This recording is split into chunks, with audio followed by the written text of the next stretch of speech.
हाय viewers, आज जबकि मैंने आप लोगों से वादा किया था कि वन बाय वन सारे जेआरएफ के कोर्स को कंप्लीट करूंगी, तो आज मैं फिर माटी की मूरत श्री राम वृक्ष बेनीपुरी की पुस्तक लेकर आप लोगों के सामने हाजिर हूँ।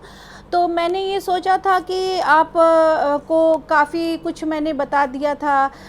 जैसे अब जो बचे हुए रेखा चित्र हैं उनके बारे में मैं चर्चा करूँगी, और उनको रज़िया के बारे में मैंने आप लोगों से बातचीत कर ली थी। आज मैं बात करूँगी रूपा की आजी, और मैं चाहती हूँ कि इस वीडियो पे आज इसे समाप्त कर दूँ और छोटी छोटी बातों के बारे में आपको बता दूँ कि रूपा की आजी मातृत्व की कहानी है। वो हमेशा सफ़ेद कपड़ा पहनती हैं, बड़ी बड़ी आँखें हैं और मुर्दों का ढांचा है, और वो बहुत दुबली पतली हैं, और उनका जीवन बहुत कष्ट में बीत रहा है। और उन पर ये अपना जीवन वह पूरा का पूरा अपने बेटी की बच्ची को पालने में लगा देती हैं, और उसको थोड़े दिन बाद उसकी बच्ची या उस लड़की की जब शादी हो जाती है तो उसके और सब गांव वालों के परिवार से दूर हो जाती हैं। और दूर होने के बाद वह ऐसे अपना जीवन एक पागल के रूप में और भीख मांग कर और घूम घूम कर गुजार देती हैं, परंतु किसी की फैमिली में या अपनी नातनी की फैमिली में या किसी को डिस्टर्ब नहीं करना चाहती हैं, क्योंकि वो जानती हैं, रूपा की आजी जानती हैं कि समाज बड़ा बेदर्द समाज है। इसमें समाज की बेदर्दी दिखाई गई। दूसरा है उनका मित्र देव। तो ये लेख संपादन देव की खोज करते हैं। और तीसरा इसके बाद है उनकी भौजी। भौजी जो रेखा चित्र है, उन्होंने भैया की शादी के अच्छे बुरे अनुभवों को बताने का प्रयास किया है। और जैसे कि घर आंगन एक है उनका, और वो झगड़ा ऐसा होता है कि खाना बंद हो जाता है। जब उनकी पत्नी का देहांत हो जाता है, मर जाती भौजी, तो भौजी को वह धर्म माँ समझते हैं और कलह बंद हो जाती है और उनका जीवन यापन चलने लगता है। उसके बाद भौजी के बाद जो नेक्स्ट हैं वो हैं बाल गोविंद भगत।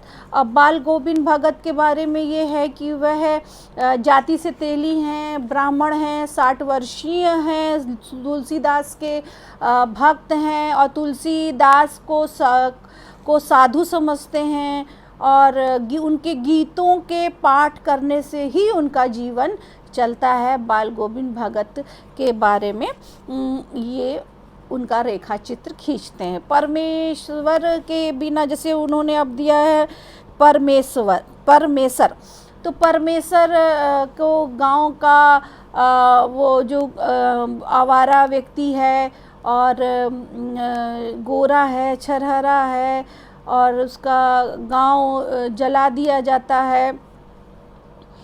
और परमेश्वर के बारे में इस तरीके से बातें होती हैं। फिर उसके बाद बैजू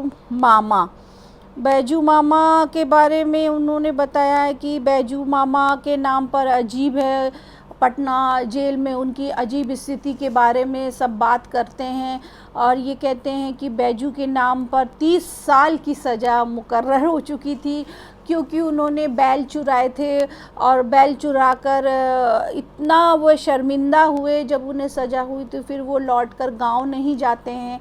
और गांव इसलिए नहीं जाते हैं क्योंकि वह किसी का सामना नहीं कर पाते हैं। 1930, 32, 37 में इनकी करुणा इसमें दिखाई देती है कि किस प्रकार से एक मनुष्य को यदि कलंक लग जाए तो उसका पूरा समाज उससे दूर हो जाता है। ये समाज की तंगदिली है कि यदि किस मनुष्य है तो गलती होती ही है, मगर समाज की बेदली और तंगदिली को इस रेखा चित्र में दिखाया गया है। फिर इसके बाद है सुभान खां। सुभान खां के बारे में ये है कि सुभान खां जो कहानी है, वो रेखा चित्र है, उसमें ये है कि वह एक राजगीर हैं और उन्हें बंटवारे में मंदिर मस्जिद दोनों ही उन्होंने बनाए हैं। सुभान खां चूँकि राजगीर थे, परंतु वह मंदिर और मस्जिद को दंगे के समय टूटने नहीं देते हैं और सामने खड़े हो जाते। कारागर से मुक्ति में ये वो श्लोकोत्तर युग के प्रसिद्ध ये साहित्यकार हैं।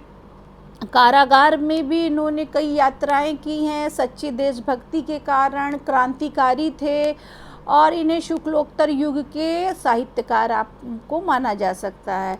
और इनका जो जन्म है वो 23 दिसंबर 1899 में। इनके पिता का नाम फूलवंत सिंह है और इनका माता का देहांत बचपन में ही हो गया, तो इनकी मौसी ने इनका लालन पालन किया और 1920 में ये असहयोग आंदोलन 1920 में ये असहयोग आंदोलन में कूद गए थे और स्वतंत्रता के ये दीवाने थे।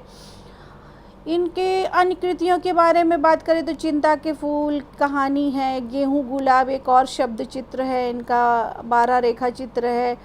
और इन्होंने पूछा जाएगा कि अगर ये इनके पुराने रेखा चित्रों में ऐसा कौन सा रेखा चित्र था जिसे बढ़ा दिया गया है, यदि MCQ में क्वेश्चंस में आता है तो रजिया नाम का जो रेखा चित्र था, जो प्रथम रेखा चित्र है, उसे दूसरे संग्रह में बढ़ा दिया गया था।